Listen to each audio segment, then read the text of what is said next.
5वीं class primary school में पढ़ने के बाद रेखा ने मॉडर्न पब्लिक स्कूल में 6ठी क्लास से एडमिशन लिया था। जब वो क्लास में गई तो उसे काफी सारे नए चेहरे नजर आए। क्लास शुरू होने से पहले एक लड़की जो कि लगभग रेखा की ही उम्र की थी, उसके बराबर में आकर बैठी। Hello, new admission? हाँ, क्या तुम भी नई हो? नहीं, मैं फर्स्ट क्लास से यहाँ पढ़ रही हूँ। That's great. क्या नाम है तुम्हारा? आई एम सीमा। सीमा, अच्छा नाम है तुम्हारा। मेरा नाम रेखा है। शुक्रिया, तुम भी बहुत अच्छी हो। चलो, अच्छा हुआ कि तुम जैसी दोस्त भी पहले दिन ही मिल गई, वरना नया स्कूल, नई क्लास, किसी से बात करने की हिम्मत ही नहीं हो रही थी। कोई बात नहीं, स्टार्टिंग में ऐसा ही होता है। इस तरह पहले दिन से ही सीमा और रेखा में खासी बातचीत हुई। लंच में वो दोनों गार्डन में गई और एक साथ खूब खेली, और जब छुट्टी के टाइम बाहर निकली तो पता चला कि उनका घर भी एक ही रास्ते पर था। सीमा का एक गली पहले और रेखा का अगली गली में था, इसलिए वो घर के लिए भी एक साथ ही बातें करते हुए निकल पड़ी। स्कूल के अलावा अब उन दोनों का एक दूसरे के घर जाने का सिलसिला भी शुरू हुआ। सीमा जब पहली बार रेखा के घर गई तो उसको पता चला कि रेखा की मम्मी नहीं है, वो अपने पापा के साथ ही रहती है। फिर उसने रेखा को भी घर आने के लिए इनवाइट कर दिया। संडे के दिन रेखा उसके घर पर पहुंची। रेखा को सीमा की मम्मी मालती से मिलकर बहुत अच्छा लगा। उसने दोनों सहेलियों को एक साथ खाना खिलाया और रेखा का बहुत अच्छे से ध्यान रखा। आंटी जी, आप बहुत अच्छी हैं। जिस तरह से आप मेरा यहाँ ध्यान रख रही हैं, मेरी मम्मी भी उसी तरह रखा करती थी। आज आपने मुझे उनकी याद दिला दी। अरे यार, तू इमोशनल क्यों हो रही है? मेरी मम्मी तेरी मम्मी से अलग है क्या? ये ठीक कह रही है रेखा बेटा, तुम मुझे भी अपनी मम्मी के ही जैसा समझना। आज से मुझे आंटी नहीं, मम्मी ही बुलाया करना, और जब भी मम्मी की ज्यादा याद आए बेझिझक होकर यहाँ चली आना। Thank you mummy. सुनकर मालती ने रेखा और सीमा दोनों को एक साथ गले लगा लिया। रेखा बहुत ही खुश रहने लगी थी क्योंकि उसको बहन के रूप में सीमा और माँ के रूप में मालती मिल गई थी। दोनों एक दूसरे को सगी बहनों से भी ज्यादा प्यार करने लगी थी। इसी तरह जितने साल बीतते गए, उनकी दोस्ती और गहरी होती चली गई। अब दोनों काफी बड़ी हो चुकी थी और 12वीं क्लास के एग्जाम होने वाले थे। तुझसे मिले 7 साल होने को आए। हमारा टाइम कितना अच्छा था ना, पता ही नहीं चला कब हम इतने बड़े हो गए। सही कहा, अब बड़े हो गए तो कुछ बड़ा एम भी रखना ही पड़ेगा। मैंने तो सोच लिया है कि मैं दिल्ली यूनिवर्सिटी जाकर अपनी आगे की स्टडी करूंगी। क्या सच में? तू मुझे छोड़कर दिल्ली जाएगी? यार, मेरा सपना है, जाना तो पड़ेगा ही ना। वैसे तेरा भी तो कोई सपना होगा, जरा बता तूने क्या सोचा है? मेरी पढ़ाई तो यही ठीक ठाक चल रही है।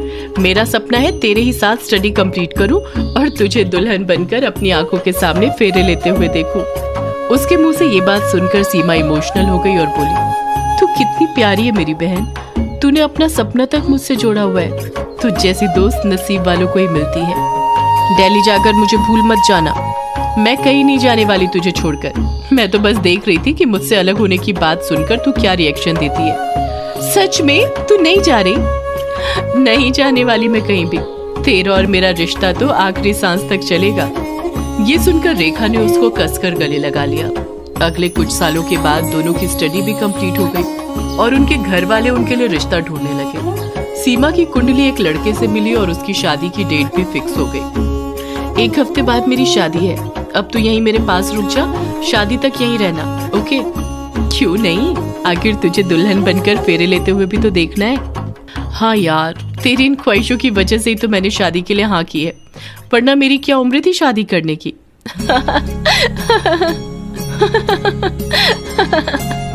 दोनों एक साथ हंसने लगी। शादी का दिन भी करीब आ गया। दुल्हन को पूरी तरह तैयार कर दिया गया और फिर रेखा उससे बोली, यार तू तो एकदम राजकुमारी लग रही है, अब जरा मैं भी तैयार होकर आऊं? तो तुझे किसने रोका है? यही तैयार हो जा कहाँ रही है? अरे मेरे कपड़े दूसरे रूम में रखे हुए हैं, मैं वहीं से तैयार होकर आती हूँ। ठीक है, जल्दी आना, मैं मंडप पर भी तेरे साथ ही जाऊंगी। पता है यार, मैं भी तुझे मेरे बिना नहीं जाने दूंगी। कहकर रेखा वहां से चली गई और तैयार होने में लग गई। उसी टाइम एक सांप खिड़की से उसके कमरे में आ गया। रेखा ने उस पर ध्यान नहीं दिया और जल्दबाजी में तैयार होने में लगी रही। तभी वो सांप उसके पैर के पास आया और उस कमरे के बाहर रेखा की दर्दनाक आवाज पहुंची, आह! ये सुनकर बाहर से गुजर रहे लोग चौंक पड़े। सीमा को अंदाजा हुआ कि वो आवाज रेखा की है। वो भागकर उसके कमरे में गई और सामने का मंजर देखकर हैरान रह गई। उसके साथ घर के कुछ मेंबर्स भी वहां पहुंचते हैं। रेखा रेखा रेखा, ये तुझे क्या हो गया?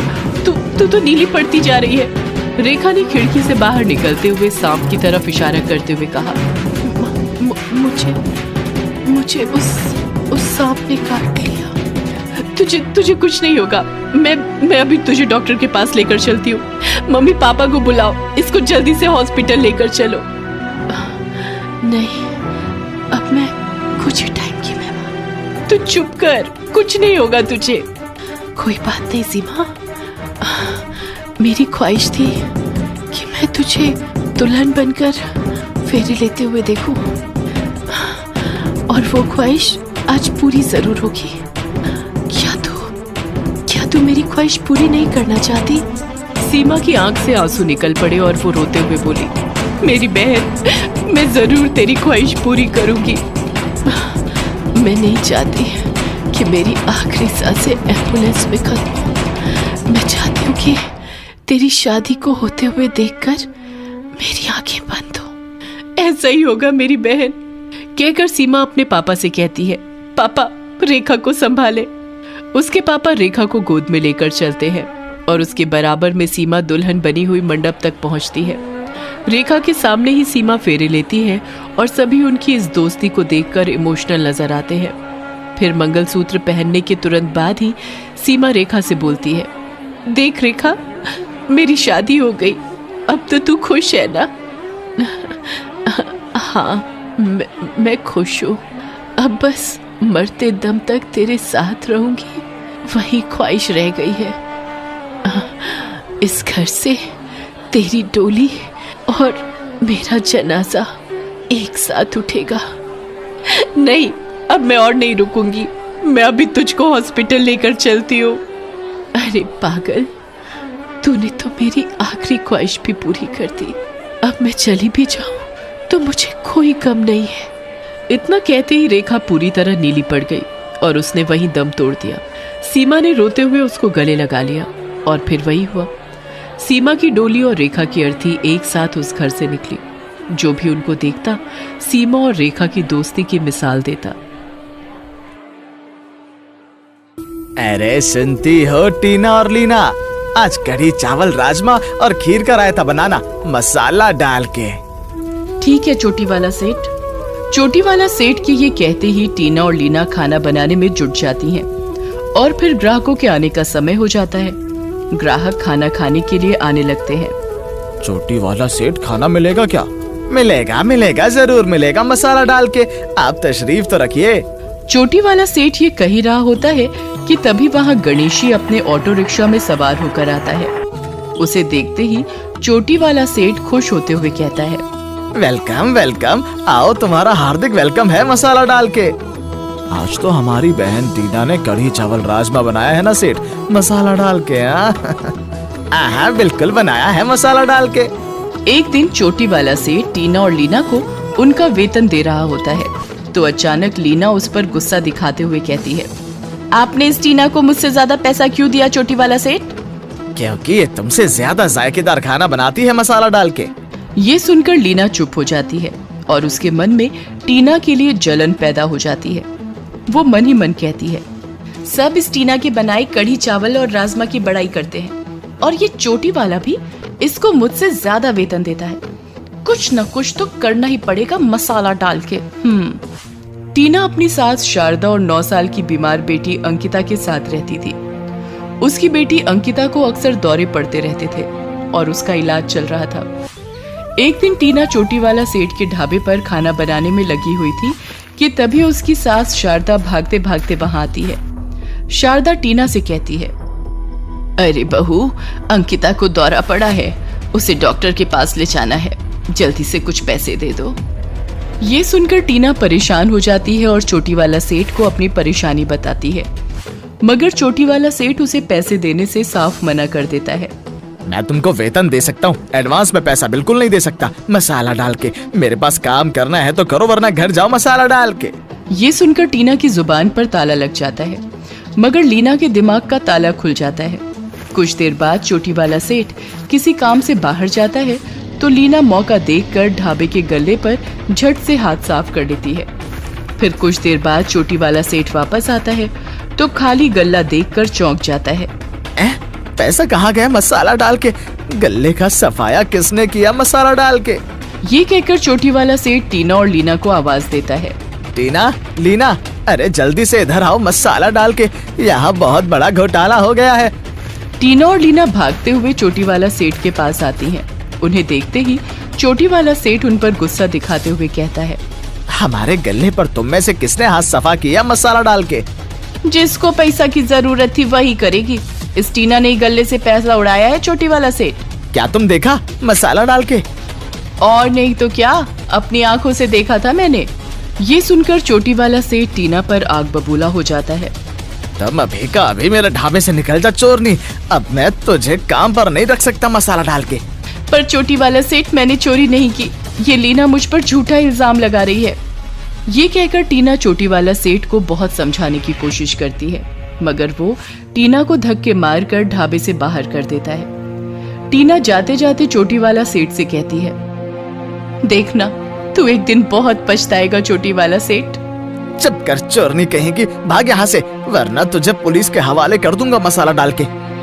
ढाबे से काम छूट जाने पर टीना पर परेशानियों का बोझ पड़ जाता है। डॉक्टर उसकी बेटी अंकिता की हालत देखकर कहता है, देखिए टीना जी, आपकी बच्ची को कुछ दिन के लिए अस्पताल में भर्ती करना पड़ेगा।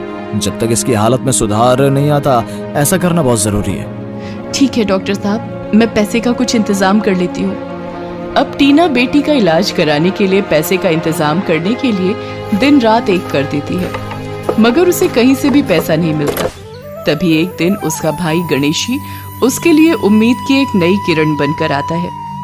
गणेशी उसके घर के सामने अपना ऑटो रिक्शा खड़ा करके उसके पास आकर कहता है, टीना बहन, मैं कुछ दिनों के लिए गांव जा रहा हूँ। फिर तुम्हारे इस ऑटो रिक्शा का क्या होगा भैया? सोचता हूँ कि इसे गांव जाने से पहले बेच देता हूँ। ये सुनकर टीना गणेशी से कहती है, भैया क्या तुम इस ऑटो रिक्शा को मुझे नहीं दे सकते? मैं इसमें अपना छोटा मोटा ढाबा चला लूंगी। ऑटो रिक्शा में ढाबा? ख्याल तो अच्छा है, अगर तुम यही चाहती हो तो रख लो। इस तरह गणेशी अपना ऑटो रिक्शा टीना को देकर अपने गांव चला जाता है और टीना अपने सोने के कुछ गहने बेचकर ऑटो रिक्शा में ढाबा बना लेती है। क्यों माँ जी, कैसा लगा हमारा चलता फिरता ढाबा? बहुत ही अच्छा है बेटी, ईश्वर तुम्हें तरक्की दे। अब तो ईश्वर का ही भरोसा है माँ जी। ये कहकर टीना अपना ऑटो रिक्शा ढाबा लेकर घर से निकल लेती है और फिर चोटी वाला सेठ के ढाबे से कुछ दूर आकर सड़क किनारे रुक जाती है।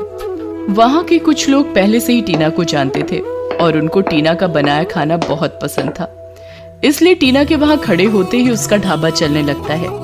मैं भी कहूँ कि अब चोटी वाला सेठ का कड़ी चावल राजमा में जायका क्यों नहीं आ रहा था? मुझे क्या पता था अब उसके पास टीना काम नहीं करती।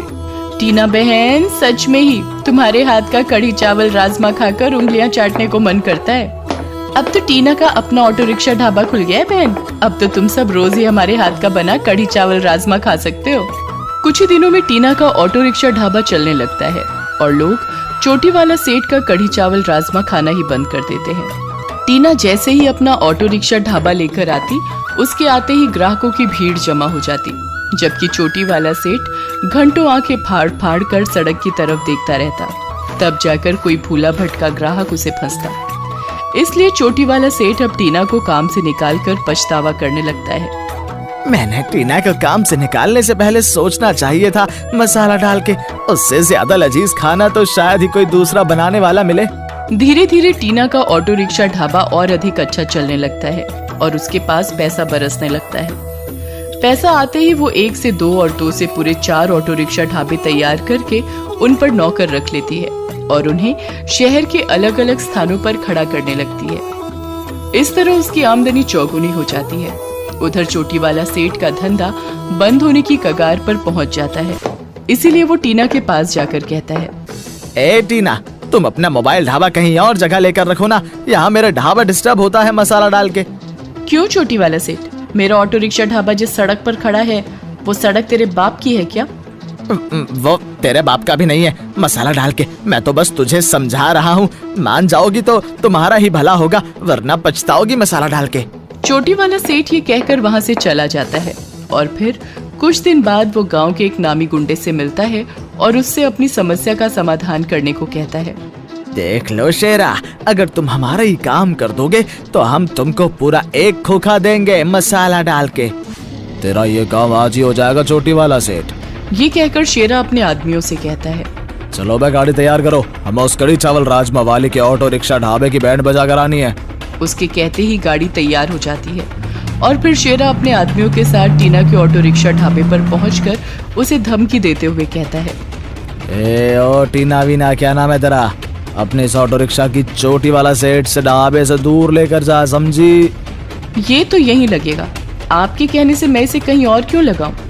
टीना की इस बात पर शेरा बदमाश को उस पर बहुत गुस्सा आता है और वो अपने आदमियों से कहता है, चलो बे, अब और इंतजार मत करो, इसके ऑटो रिक्शा ढाबे को मिट्टी में मिला दो और ये आगे आए तो इसको भी फोड़ डालो। शेरा के ये कहते ही उसके गुंडे टीना के ऑटो रिक्शा ढाबे पर टूट पड़ते हैं और टीना बीच में आती है तो उसकी भी पिटाई कर देते हैं। वे कुछ पल में सब बर्बाद करके वहां से चले जाते हैं। सत्यानाश हो इन बदमाशों का, मेरा सारा ढाबा तोड़ डाला। चोटी वाला सेठ, ये सब तूने कराया है, अब मैं तुझे नहीं छोड़ूंगी। किस्मत से उसी दिन शेरा पुलिस के हत्थे चढ़ जाता है और सलाखों के पीछे पहुंच जाता है। ये पता चलते ही टीना बहुत खुश होती है और फिर पुलिस थाने जाकर चोटी वाला सेठ की शिकायत करती है। पुलिस ईमानदारी से कार्रवाई करते हुए उसे भी गिरफ्तार कर लेती है। इस तरह चोटी वाला सेठ का ढाबा तो हमेशा के लिए बंद हो जाता है, मगर टीना के ऑटो रिक्शा ढाबे